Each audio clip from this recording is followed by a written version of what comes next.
High, আসসালামু আলাইকুম। So আজকে বেসিক্যালি আমরা কিছু কোশ্চেন রাখছি আমাদের বন্ধুদের মাঝে, যে তারা যদি হঠাৎ করে 1 কোটি টাকা পায় তাহলে প্ল্যানটা কি তাদের। তো চলেন শুরু করি মারুফকে দ্বারা।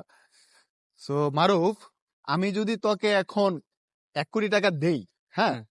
তাহলে তুই কি করবি 1 কোটি টাকা দিয়ে? মানে আমাকে একটু তুই ভাইঙ্গা হিসাবটা দে, মানে যেটা বলতে যে আমি 10 লাখ টাকা দা আমি মুরগি কিনবো বা সামথিং এরকম। ফার্স্টে আমি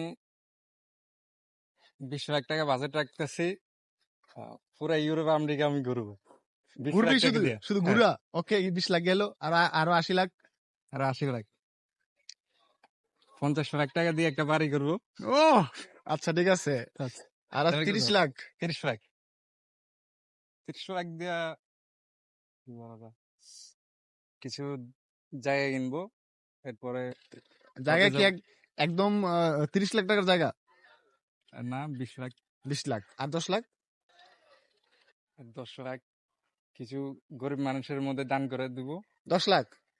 হ্যাঁ, ওকে। সো মারুফ 50 লাখ টাকা দিয়ে বাড়ি করবে, 20 লাখ টাকা দিয়ে ইউরোপ সে ঘুরবে, আর 10 লাখ টাকা দান করবে, আর 20 লাখ টাকার জায়গা কিনবে। এটা হচ্ছে মারুফের।